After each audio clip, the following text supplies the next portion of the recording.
Welcome to the Crazy Wisdom Podcast. I've got Joshua Bate here, and he is the founder of Bonfires.ai. Welcome to the show. Hey, thanks for having me. So we met at an Open Claw meetup and doing knowledge management. You had some really interesting points about knowledge management. And for my listeners, there are two types of knowledge management. There are, well, who knows how many types of knowledge management there are? It's probably a billion forms of knowledge management, but there in general are personal knowledge management, which was what I was studying for a long time until I ended up in the other form, which is business knowledge management, enterprise knowledge management. And both are wildly different given the scale. What is your take on knowledge management? Did I get that right? Is that the category? Do you have any other forms of knowledge management? No, I mean, these are the common forms that we'll hear, especially in the tech space when you're thinking about this from a protocol perspective or from a consumer B2B, B2C perspective. You will generally hear it as personal knowledge management, which is what information files do I have on my system and how can I make them organized in a better way so I can do more with all of my information. And then the enterprise scale, which is the institutional knowledge base, the institutional memory, which is how do all of the things that we collect as a company across multiple platforms, across multiple people, multiple time zones, aggregate into something more useful and that we can be more efficient as a business and we can reach more clients and make more money. That is generally how it's split. From my perspective and from the perspective of Bonfires, uh, we believe, and we have believed for some years, that that system of splitting the individual and the enterprise and their knowledge, it makes a lot of sense in terms of building tooling, but it doesn't really make a lot of sense in terms of knowledge itself, right? Knowledge is something that is relevant to the individual as relevant it is to the consumer or to the business that's creating. And so we started this process actually from a research perspective, which was how can we allow small groups of people, which could be researchers, could be enthusiasts, hobbyists, whatever, to organize their knowledge in a way that is most useful for them and can be networked and be useful to other people outside of their immediate domain. And this sort of breaking down the barriers of what is an individual, what is an enterprise, what is a researcher, what is an institution, and realizing that actually the knowledge that they all possess is useful across the board. So that's where we started, and thank goodness the tooling around us has progressed to the point that of course AI, but also just the general knowledge level of people using these tools has increased so much that um, now 5 people and their agents can outperform large institutions on a business scale, on a knowledge creation scale, on a knowledge management scale. And so our tech, which we started building 2.5, 3 years ago, was designed to basically facilitate small groups or individuals or communities to share and compete and collaborate with those larger institutions which have these much, let's say, larger scale, more stringent technologies such as enterprise information management or enterprise knowledge management. So just like with coding and how everybody now can essentially build their own apps, we believe that like people in small groups can build their own valuable knowledge bases on an enterprise level scale. So interesting because the past, I think I want to wonder. I'm wondering where ontologies come in. And for the listeners who don't know, an ontology is basically there's two meanings to that. There's one which is I think the nature of being, which is a philosophical sort of inquiry, and that's a different type of ontology, but it's related to the strange ontologies that businesses build in order to find out what words mean, so that machines can process those things directly relevant to that institutional knowledge, because there's a scale issue. And now what you just said is very interesting because the scale issue is going to come up for individuals. I'm already hitting it now because the AI can create so much content that I'm dealing with a enterprise scale level only for my own projects, which is mind boggling to try to fit it all into my head. Like what should go in my head. I'm all this morning, I've been deep in the weeds on how to build my own chatbot that basically gets that specific thing right. Because I'm very tired of being dependent on a drunk super intelligence and the people who are gaslighting me as to whether it is drunk or not, and that being anthropic. And so, institutional knowledge management, ontologies feels like ontology. Well, what do you know about ontologies? Have you looked into a lot of them? Yeah, so from our company's perspective, our initial search was always what is the perfect ontology? And I like to Hmm. think of ontologies from a less academic perspective as just like a classifier, right? So when you say philosophical perspective, the ontology is the nature of being. It's like what are we? We're trying to classify ourselves as what type of being are we? And the same comes into play when it comes to, in particular, knowledge structures such as graphs, which is in particular what we're doing.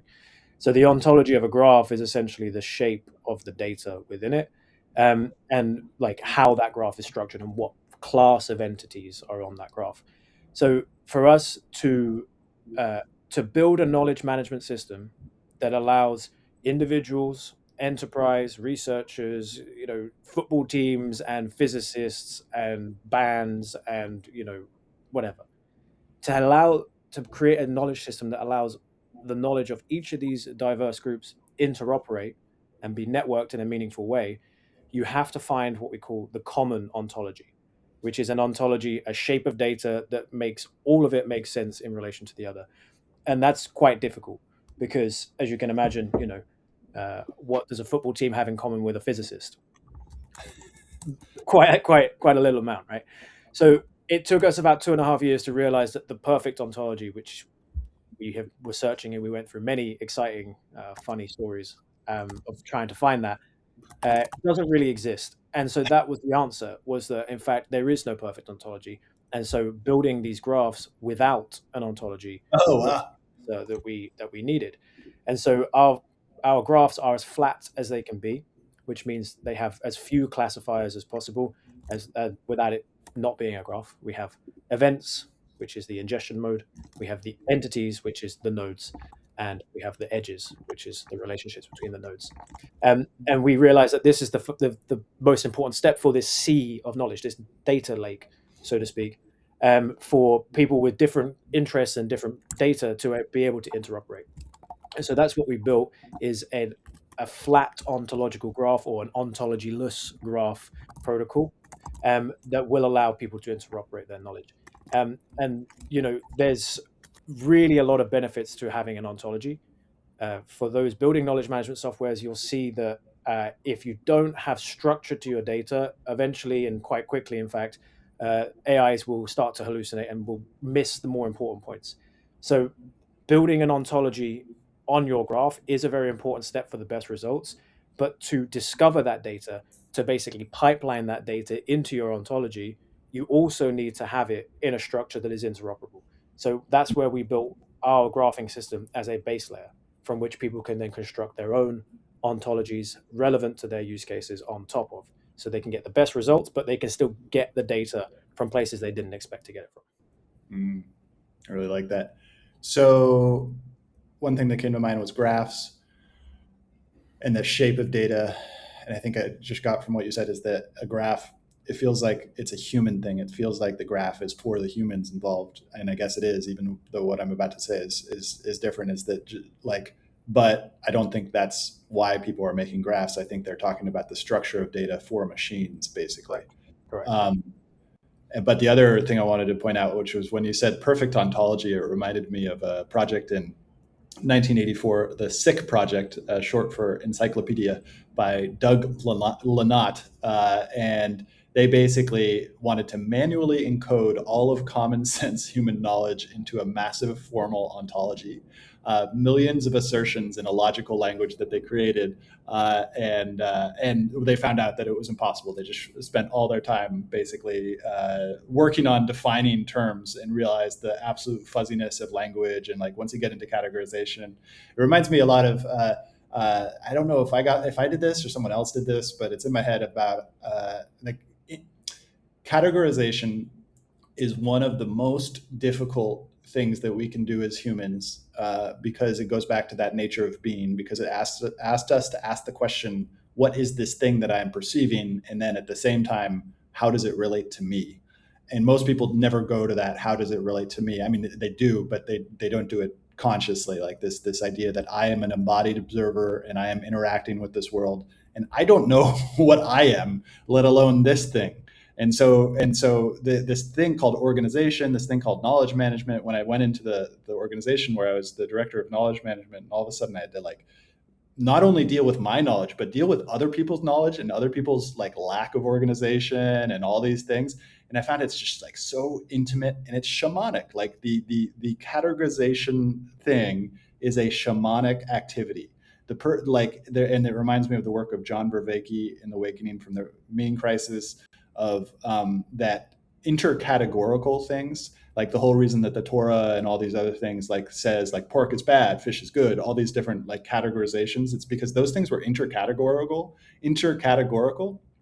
and so it like sets off our just like, oh man, like monsters, they're monsters there in that intercategorical stuff. And like and so there it's and but this is not at all what you hear from the knowledge management community, which is just like trying to be as professional and ontologies and like big, like big companies use ontologies. Pfizer is a big one.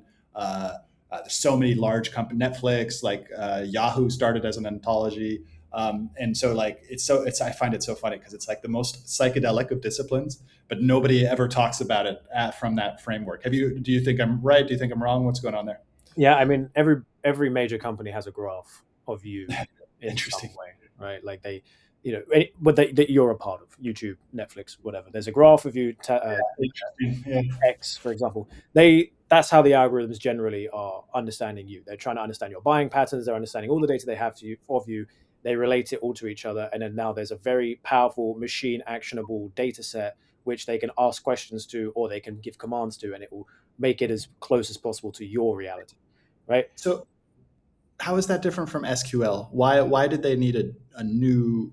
Because they have a graph query. A really great point. I've never heard that before. That's the reason they're doing it, is they have a graph so that they can kind of digest this giant amount of data on individuals and how they relate to their platforms.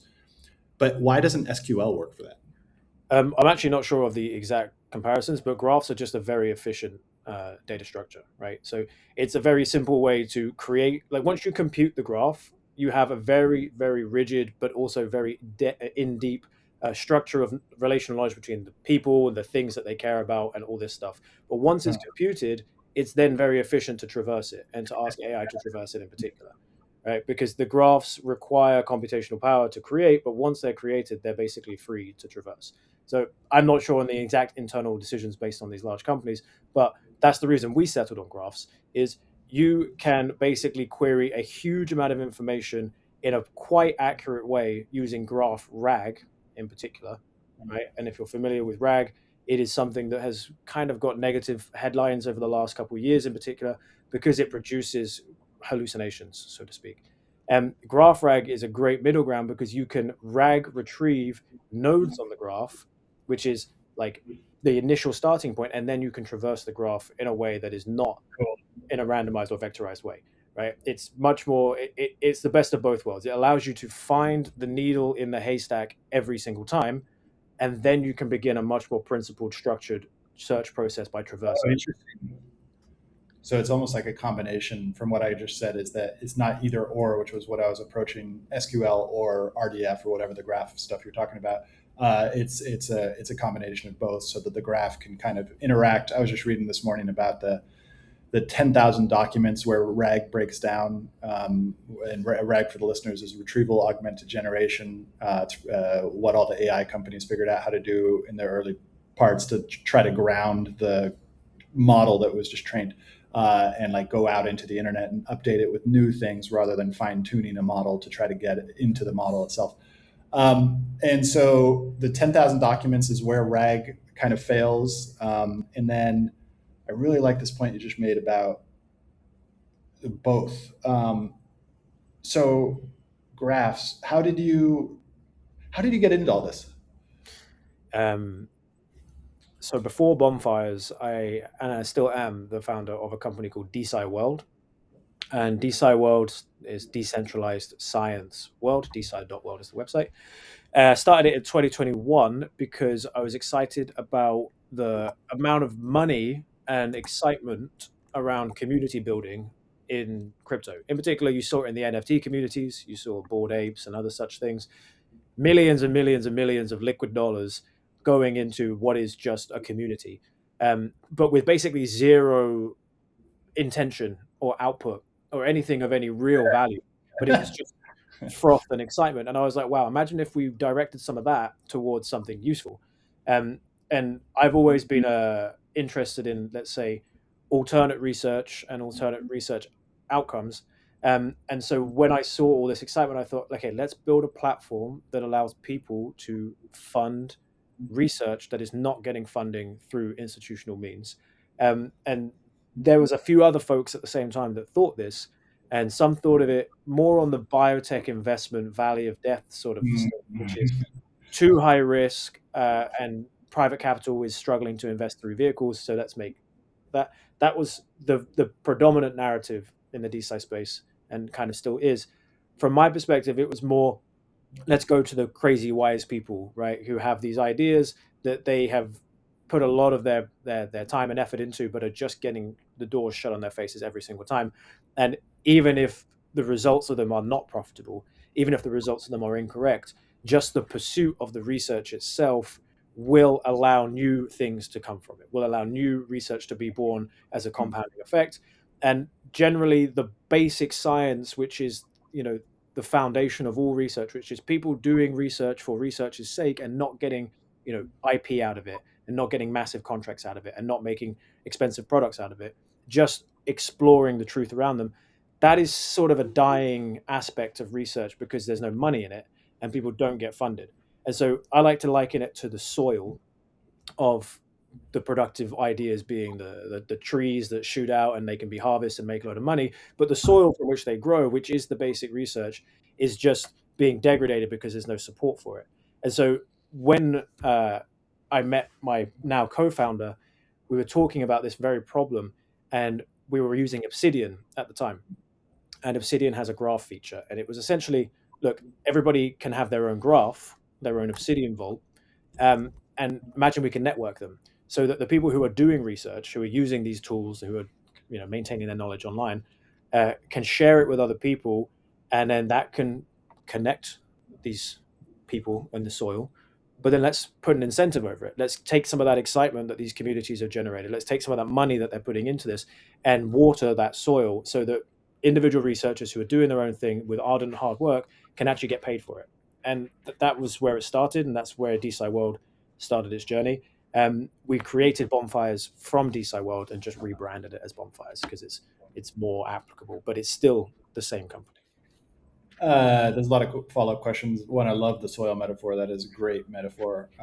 It also reminds me of a book that I recently found, but I couldn't get into, related to a researcher, a scientist at Berkeley who started taking his, like, he got a Nobel Prize in his physics or whatever, and then he started trying to go to other departments and try to figure out, like, what's the deal with knowledge? Why can't we do the intercategorical knowledge? And then he just got totally blocked, and like, everyone was trying to take him down because they were pissed off that he was going into their territory. And then he found out this other strain of thread, which is like the government literally has a beautiful system for creating government science, but it has also turned the gentleman science into basically illegal.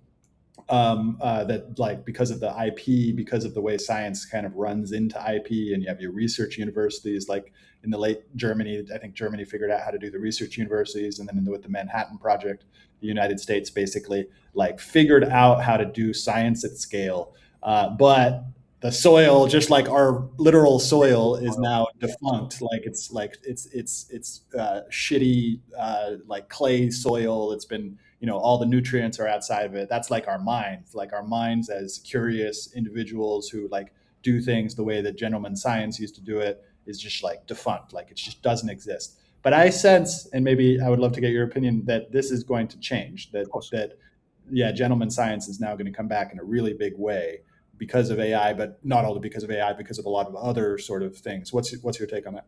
Yeah, of course. And that's the entire thesis as to why I started DeSci World in the first place. And that's the entire reason we built this protocol. We currently, with Bonfires, we sort of focus on the productized version of the tech, which is selling to events, conferences, hackathons, and small communities. This like knowledge graph system that allows you to generate a graph from your accumulated knowledge and then use AI with it. And it's fantastic. And it makes we did an automated hackathon with the Ethereum Foundation. It was a great success. We've done several conferences. We have several high profile on-chain communities and small businesses using our tech, and it's fantastic and works for the purpose. But ultimately, we are doing all of this to aggregate the world's knowledge into a federated knowledge network and allow people to access it for free.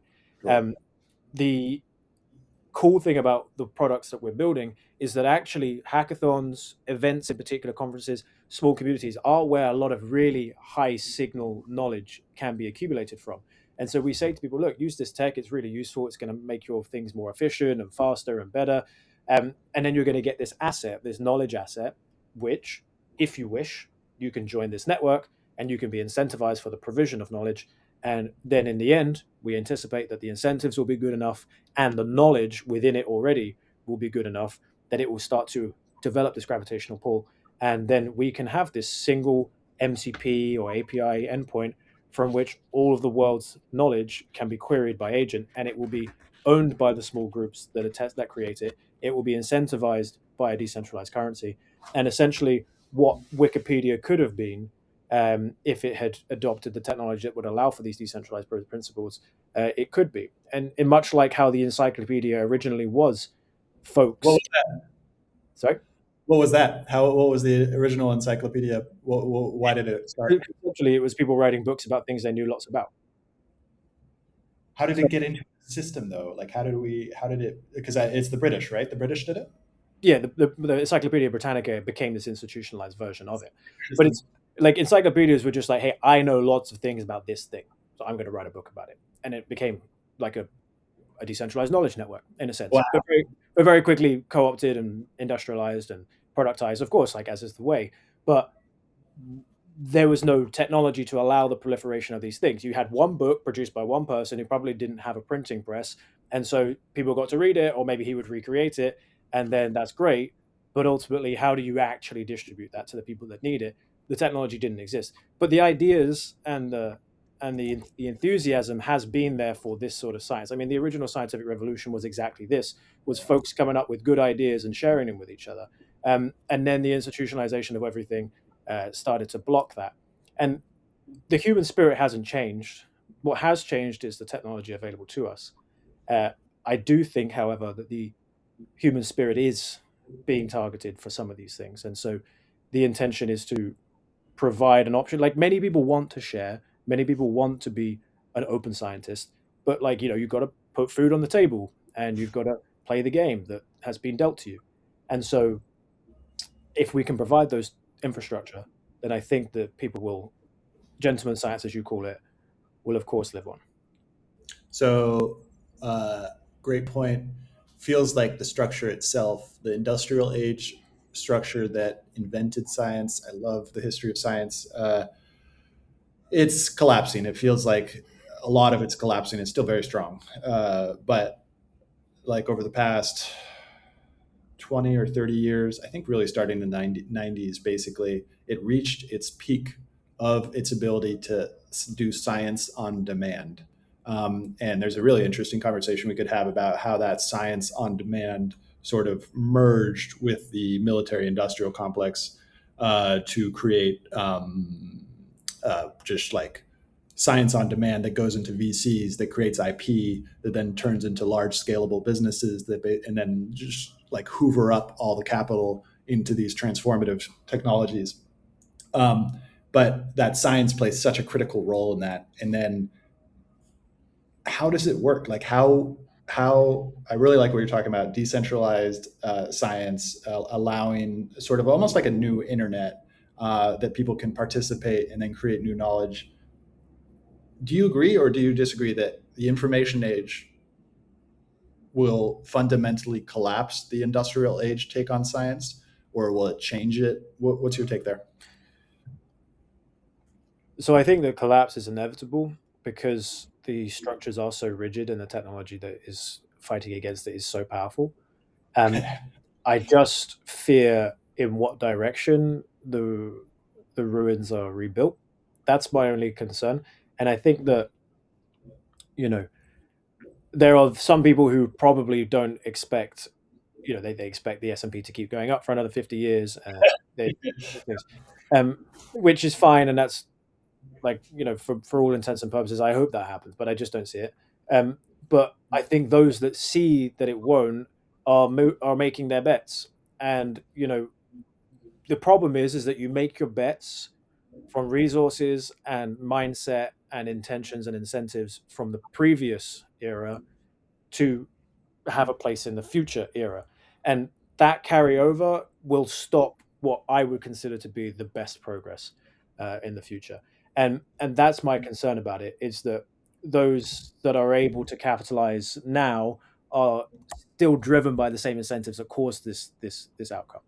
So I do think that in particular, scientific institutions, and just say governmental institutions in general, uh, are ripe for change, but it's the direction in which it goes that concerns me. Yeah. And I agree with what you said. I think there are two different thinkers who have come up with the same term called patchwork age. Very, very different thinkers. One is Curtis Yarvin, and the other one is Paul Spencer.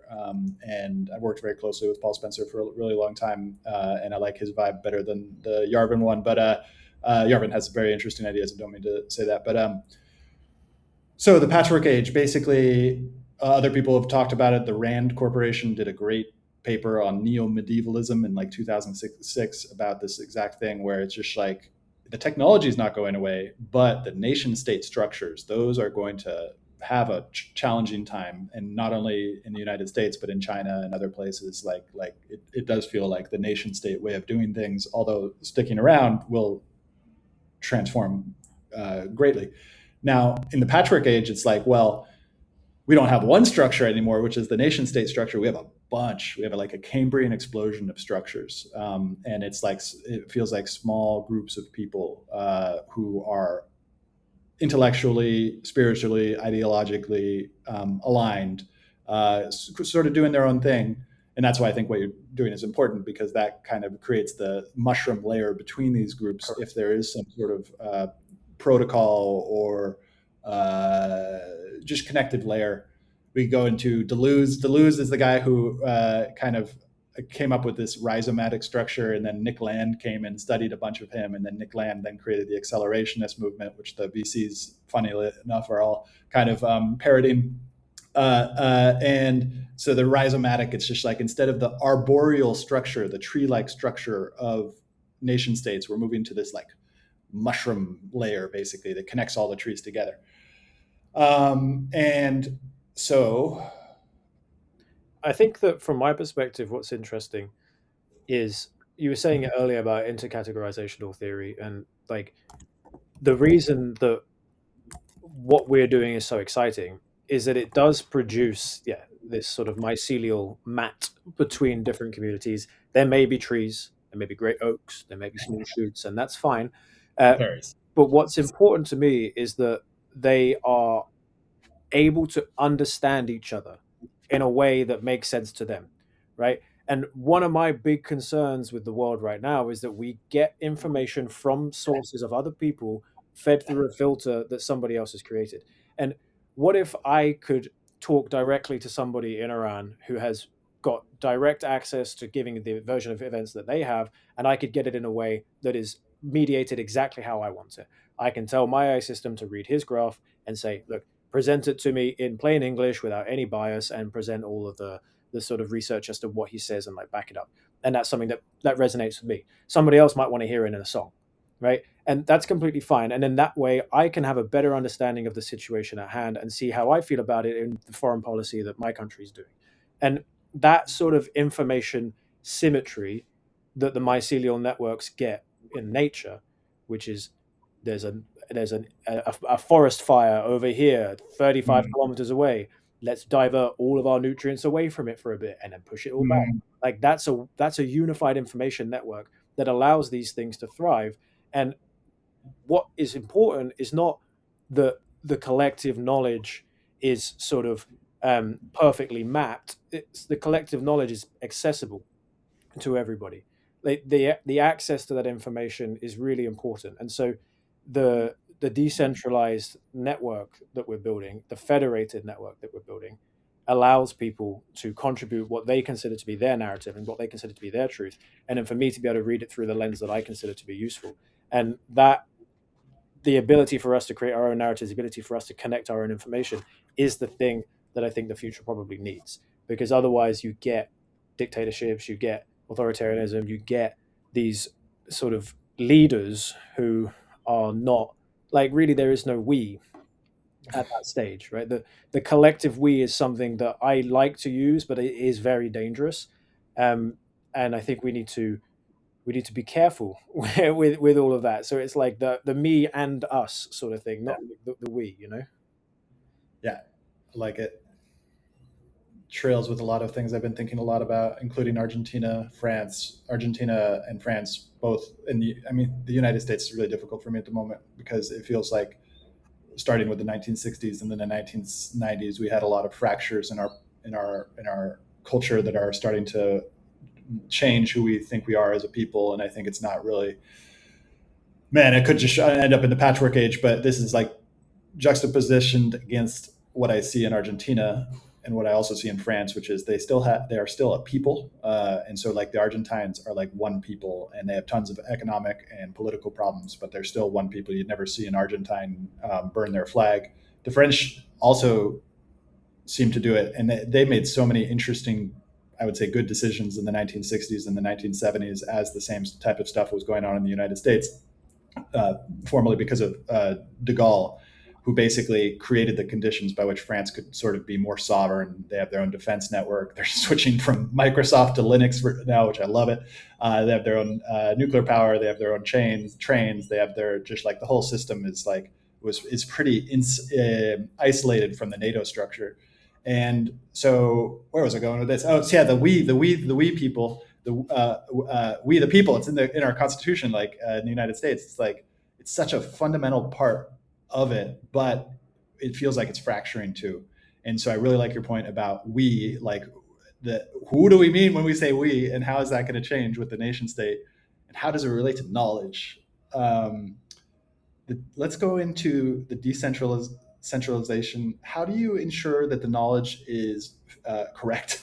It's like because you were saying like you have people who are, like a guy in Iran that could be just like a psyop, right? Like could be just like a guy with the psyop in Iran, and so you have disinformation and misinformation. Those words were heavily abused during 2020, but they point to something real. Then you have a whole new entrant, which is this strange AI layer LLM, large language model, that not only hallucinates but also just doesn't know what is relevant to you. And there's no way it's going to find out what's relevant. Maybe in 10 or 20 years, they can do some sort of like psychic stuff of like, this is relevant to this guy. And that last layer is really hard because now it's starting to deal with or it's starting to mess with our provenance structures. Right. So we can't actually see who said something anymore because now we are like poisoning the record. Like what's going on there? Yeah, I mean, there's a couple fundamental things that I would argue that I think are really important foundations to this argument of right decentralized knowledge. Like, what is true? If you're building a decentralized knowledge network, how much responsibility do you have to determine the truth? My argument is absolutely zero. As a protocol, we have no responsibility to determine the truth.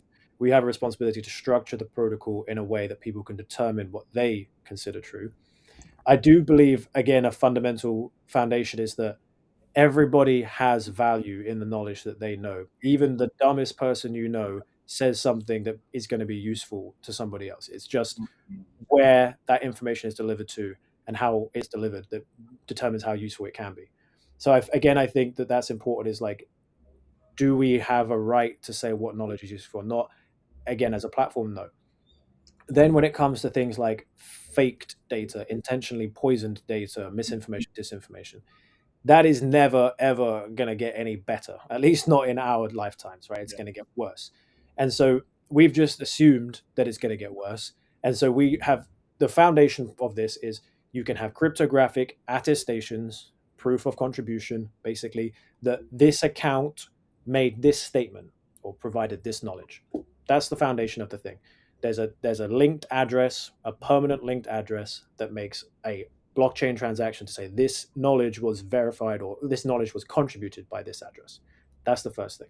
You could also have verifiable models, which say this information, which was verified by this to be created by this person, was was manipulated or utilized by the model in this way. Hmm. Now you have a proof of transparency as to where the data came from and how it was used by the AI before it was delivered to you. That's the first step, which is the transparency. Then you have to determine, well, why should I trust that person's knowledge? And there's two ways to do this. Firstly, you can have a generalized reputation or identity protocol, which is WorldCoin, for example, that says this person has an eyeball and therefore it's this person, and this person's reputation over the last 1 year is 150 points because these people said he's a good person. For me, that's a solution. It's kind of like a big one size fits all solution that I think is going to very quickly prove to be defunct. Things like eyeballs, alas, you can buy those, right? Like you can fake those. Uh, Demolition Man. Everybody watch Demolition Man for exactly how that I goes. mean, it's not rocket science. Like you find a poor person with two eyeballs, then you can take one of them, and like that's it. Horrible ideas, but obviously possible. Yeah. KYC is not a thing that is robust enough anymore. The Yeah. only thing that is robust enough is the person that I know because I've met them either online or offline, and I've spoken to them, and I have my own human intuition about the vibe between us. I can then go and do my research, and I hopefully will find a verifiable paper trail as to who this person is if I want to verify that. If I can find a way to cryptographically attest that you are somebody that I trust, and it's you for sure that I've chosen my trust with, and I can assign a weight or some reasoning to why I trust you, that is what begins a trust graph. And then you have your own trust graph. And so now, between the 50 people that you know on your trust graph, I have a link to those 50 people. And if, for example, I find some knowledge which is done by someone on your graph, my trust graph will tell me, okay, there's a reasonable chance that this is real because you trust Stuart and Stuart trusts this person. But if there's somebody that I don't trust and they really trust that person, my trust graph will say, be careful because this person that you've identified as a bad actor really respects this person. And so there's a possible link. And again, all of that is just presentation of information, presentation of data, which I can then go and make my own decisions based off of. So trust graphs layered on top of knowledge graphs is how we see this scaling, which is maybe I think you're smarter than some guy I know from an institution because that guy, yes, he might know the maths very well, but his spirit and soul has never left his hometown. And so maybe he doesn't have a better understanding of more complex things. So there's a lot to it. The point being that you will never be able to define truth, and that's not the point of science. The point of science is not to define the truth; it's to search for the truth. And I think that um, when it comes to knowledge networks, you're going to get people that have the same outcomes, the same conclusions, but with very different reasonings behind it. And that's the beauty of the thing. Okay, brilliant. I love this point about meeting in person because we run an AI group, and it's funny because AI is such an interesting topic at the moment, particularly in the United States, which there's so much tension and conflict, and I think a lot of people are about to be targeted by Luddite stuff, which for some reason is not happening at all in Argentina, which I really enjoy because I think that's really important for the economy. Oh man, hopefully I don't lose the point. Okay, so yeah, we have this we have a WhatsApp group, and I think a lot. But we're an AI group, but we're a very humanist group, as opposed to inhumanism, which is sort of like a nobody. I don't think anybody talks about that, but it's basically like the subconscious, like from the deep, the unconscious, like animalistic behavior of the human population, like just totally inhuman, even though we're humans. Then there's the transhumanism, which I'm extremely confused on myself, where that's headed. I think there's a lot of open questions that aren't being asked about that. And then there's humanism, and so our AI group is a humanistic group. But I don't even know what humanism means, and I'm trying to figure that out. Of like what happened in the 1500s relating to humanism, and how did it create? There's a bunch of different forms of humanism, but the point is that we've got this WhatsApp group, and I want only humans in there, and I'm realizing that that is not going to be possible. after a while, that because of all this KYC stuff, that the KYC thing is just can't be. Well, actually, maybe we should turn that into a question. It, besides WorldCoin, are there any other KYC things that you think could work that eventually will sort of save the internet, not save the internet, but guard the internet from the ability to not tell whether it's a human or a bot? Um, I mean, the internet is dead. Mm. Long live the internet, right? Like, it's it's there's no saving the platforms that we have without, in my opinion, trust graphs as the foundation of it. And the inherent point of a trust graph is really to shrink your circle of attention, anyways. Mm. Um, so something like your WhatsApp group chat, I would argue actually that you probably would want some agents in there, some Mm. bots, so you can make sense of all of it and you can get the most amount of information out of it and you can be useful. But what you don't want is like bots pretending to be humans Ah. and like messing with your structure or messing with your events and stuff. Like that's where it becomes a problem. And there's an incentive for that that will mean that it will happen. But what's important is that somebody has seen the face of that person and somebody has been for a beer with that person. And you can't join this group chat unless somebody with a rating on our trust graph gives you a human verification. I've seen and met this person in real life. Like that sort of vibe will slow down the growth of things in a digital realm, but it will ensure, or at least assist, that it grows in a better way. I mean, to answer your original question, there are many. There's one called human.tech, which is founded by a very good friend of mine, Shadi. Um, there's one called ZK Passport, which is founded by a brilliant guy called Michael. And these are just like simple, very, very powerful ways to verify your proof of humanity in a ZK zero knowledge way. So you can actually ensure that your data is never shared, your passport picture is never shared, your eyeballs are never scanned, or whatever this. But even that, you can you can fake a passport. You know, you can fake a biometric scan, unfortunately. And so, no matter what technology we have, there will be most institutions will adopt these sort of ZK proof biometric scanning things as a standard, but I still don't think it's sufficient, and that will just be the next attack vector, which uh, we front run, I suppose, by going into trust graphs. Now, Europe is already using ZK proofs, right? They're already sort of building that into their. I was reading one thing specifically about the different ways that the United States does it versus the way that Europe is building it. And I've heard that Europe is basically building the decentralized protocols into the infrastructure of KYC. I'm not sure on that, so please, if anybody's listening, please fact check that. But uh, and they're also building Matrix into their messaging protocol, which is really interesting, I think. Um, and at the same time, we don't have to go in there. Okay, so we got proof of humanity, decentralized knowledge graph. How is this going to create science? Like, let's go into the structure of science right now. It feels like it's like heavily funded through governments in order to reach goals that are specific to governments. So technology that can be used for various things. Um, how we've got your product with Bonfires, which is basically creating knowledge graphs for communities and trust graphs for communities that connect with other people. Uh, how do we get from that to a new form of science? Great. The core principle of all of this, from our perspective, is that there is the community, the people that benefit or use science more than anyone, just in sheer terms of numbers of people. 95% of people of the world are part of the community that consume science. They use Mm. products, they use medicine, they watch TV, whatever.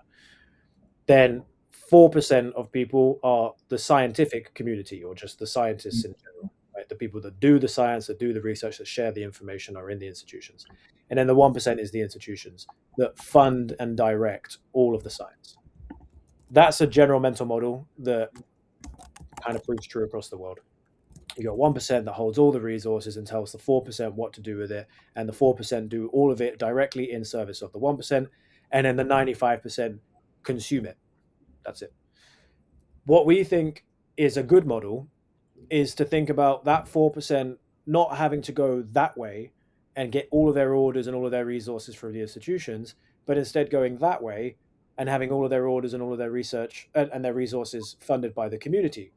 And what that will do is that will basically restore over time the trust between the community and the scientists. All right. So the scientists who currently are basically completely disconnected from the people that consume their work are beginning to be not trusted. After COVID, basically no one trusts scientists anymore. And a lot of the time, the best work is done by somebody going into a community and saying, "Hey, here's how you can improve your soil. Here's how you can improve your health. Oh, there's a poisoned well over here." Like that used to be where the learned medicine man, the scientist, or whatever got most of his value was just dealing with people who need things fixed. These are the smart people that need the help. So what we see is like if we can build a system that allows the people to generate knowledge and usefulness also, but also generate signals, right? Signals of what needs to be done. There's going to be an increasingly large class of people who are learned enough to act on those signals. And then it can almost become like an entrepreneurial spirit or a collective spirit where, okay, the scientists realize that there's a need from the community and can go and serve that need. And it builds these bonds, it builds these trust, it builds these trade routes between the community and the scientists. And institutions who are often captured or misinformed or completely uninformed of how the 95% need to operate no longer have such power over the scientific establishment.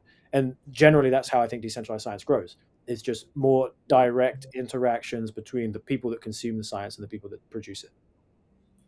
So that means that there'll need to be some other institution besides the private equity slash VC slash or university organizations that funnel companies from Stanford to Vinod Khosla or all the other ones. So that one is interesting. People in crypto have tried it. It's so interesting. I The mean, like crypto. what I will say is like I don't think that there's any problem with institutions at all in the sense of as conceptually, right? Like conceptually, an institution makes a lot of sense. You get a lot of folk together with the same intentions, with some strict regulations, some good tools. You educate them, you provide them the resources they need, and you do it all under one roof. It makes total sense. Not everything has to be people doing things in a decentralized network, but it's just the structure that we found ourselves in is such that the institutions can and have been captured, and that's basically it. Like a university is a wonderful place of learning.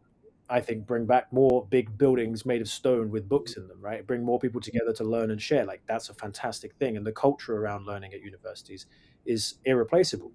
But it's just like, well, when a university becomes literally a business and it's in the business of hiring the best so they can get the IP and then like owning all of the intellectual rights to the knowledge that's produced under its roof, and is an entirely a feeder structure between to VCs and the military industrial complex. Like it's not something that is in the benefit of the 95%, and that's just how the structure is right now. Um, I do think that like when you look at the structure of science right now, you've got this sort of trifecta of the talent, which is the researchers, the students, the scientists, the funders, which is big VCs, governments, university boards, etc., and then the publishers, which is the people that give access to that. That's the trifecta, right? And they all need each other. The publishers basically need the scientists, but the scientists need the funders and the publishers. And the funders, of course, just have money. They don't have anything else. And this trifecta is without the community in it. There's basically no say or input or anything. It's just capture on all ways.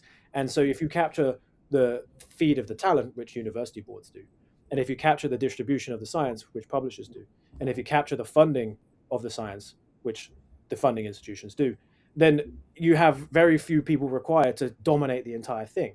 And that's where breaking up some of this, or let's say providing better alternatives or making them compete because the alternative models are more powerful and competitive.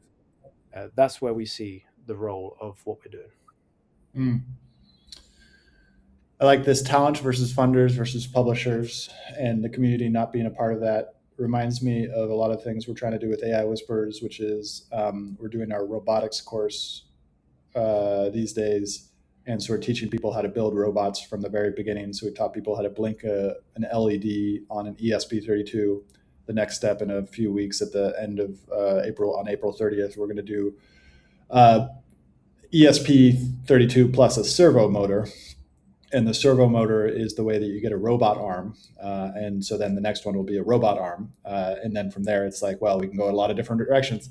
And so I've been thinking a lot about like this is, it's like I guess AI Whispers is an institution, but it's a very like organic, sort of like philanthropic. This one I will there will be a charge for it because of the actual robotics costs. I won't be making any money, but so tinkering. It reminds me of tinkering, and it reminds me of like so. And feel like whenever I tinker, that feels great.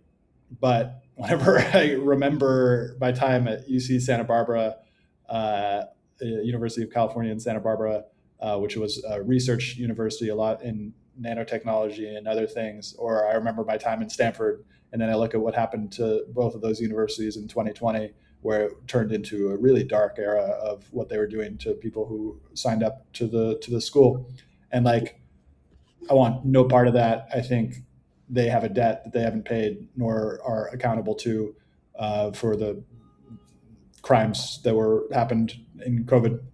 Uh, and so that's like doesn't feel like it's very creative space. But this tinkering in this sort of like patchwork age and this like that feels really cool. And I wonder if I guess it goes back to the funding though, right? Because I just said it. It's like the robots, like those cost money, but so much is now cheaper now. So much is now like it's going to get crazy how much we'll be able to do with little Yeah, money. I mean, there is a limit to that. I think with our current energy production methods, Mm, there is a limit to that in terms of who has access to the compute and what they allow mm. pricing to look like. Um, Which is that big right now. That's a big thing going on right now with Claude. Yeah, Like, yeah, I mean, people, I'm shocked yeah. at just how much accumulation has happened of the ability to produce compute without even a whimper from the community as to like, oh, this is actually the bottleneck. Like that, forget all of the governments and all of the central bank and everything. Like the thing that the patchwork age, as you're calling it, will rely on is the ability to have access to compute because creation is not possible in the digital age without compute. Very And interesting.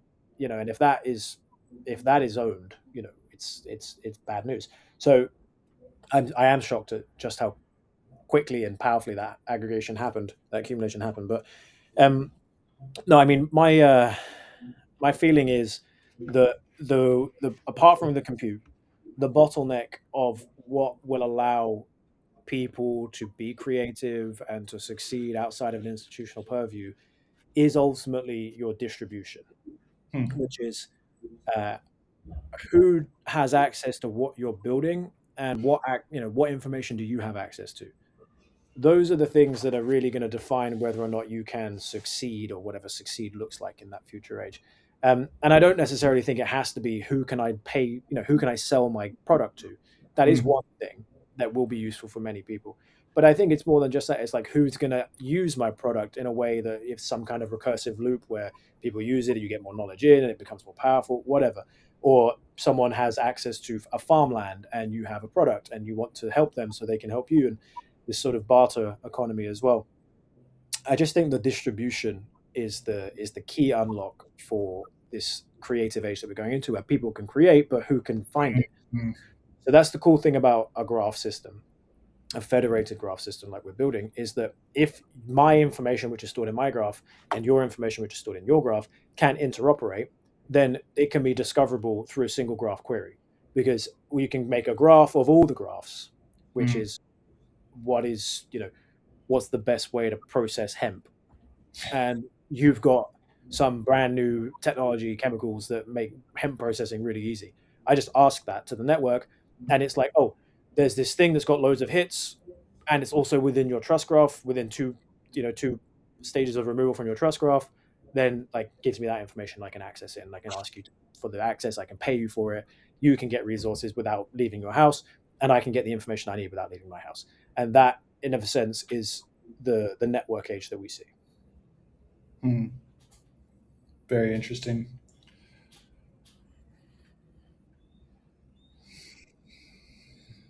Hmm.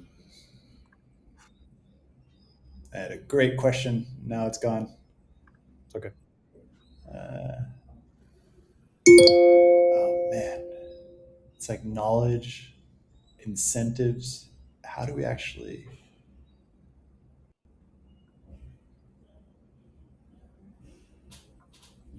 funding?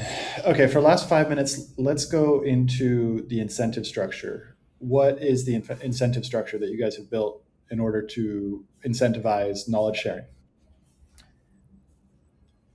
We have built a very simple solution, which is to reward people for their contributions of knowledge to a global knowledge network by giving them tokens based on how often their knowledge is retrieved from the graphs. There's a whole formula which we can go into, but very simply, if your knowledge is retrieved a lot, it's a signal that is useful, and we reward people who have their knowledge retrieved a lot. We do have modifiers based on economic staked value, so how important you think it is, the information itself, so the quantity and the quality of that information, and most importantly, the reputation of you, of your bonfire, which is your graph, and of the knowledge that's being queried itself. So there's a multifactorial sort of formula here, which is modifying the value of your retrieval, but the single point that we're tracking is the retrieval. So if your data is retrieved, then it's a signal that someone found it useful. How we value that retrieval is the formula that I just described. Mm, mm. What about the ways that people might try to game it? Yeah, so the primary way is someone creates a unit of knowledge, a graph or an entry on the graph, which is highly retrievable or is like very specific. And somebody then creates an agent to retrieve that over and over and over again on a script.